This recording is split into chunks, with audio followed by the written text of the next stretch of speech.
அழகான இயற்கையாவே பெண்களை கொண்டுதான் அல்லாஹ் சோதிப்பான் இல்லையா? எனக்கு பிறகு ஒரு சோதனையாக ஒன்றை விட்டு செல்லவில்லை உங்களை வழிகெடுப்பதற்காக பெண்களை தவிர. அதாவது மஹரம் இல்லாத உங்களுக்கு அனுமதிக்கப்படாத பெண்ணுடைய கவர்ச்சியின் மூலமாக அல்லாஹ் உங்களை சோதிப்பான். ஆணுக்கு அலங்கரிக்கப்பட்ட காரியங்கள்ல முதலாவது பெண் தான்.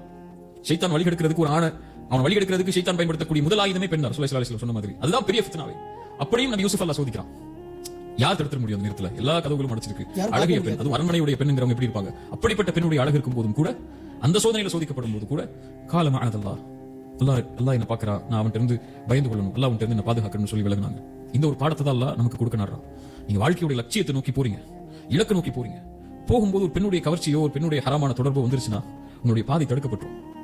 அதை நோக்கி போகாதீங்க. அல்லாஹ் இது மூலம் பெண்களை கொண்டு சோதித்தால் அல்லாஹ் நினைவு கூறுங்க. ஹலாலா அதை நோக்கி போங்க, ஹராமா அதை விட்டு ஒதுங்கிருங்க. அல்லாஹ் உங்களுடைய வாழ்க்கையை கண்ணியப்படுத்துவான். ஸல்லல்லாஹு அலைஹி வஸல்லம் அதனால தான் சொன்னாங்க, யார் உதடுகளுக்கு இடையே இருக்கக்கூடிய நாவையும் 2 தொடைகளுக்கு இடையே இருக்கக்கூடிய மர்மூறுப்பையும் பாதுகாப்பதற்கு, ஹலால்ல மட்டும்தான் அதை செலவழிப்பேன்னு பாதுகாக்கிறதுக்கு யார் எனக்கு உறுதி கொடுக்குறாங்களோ அவங்களுக்கு சொர்க்கத்தை உறுதி கொடுக்கிறேன் நான்.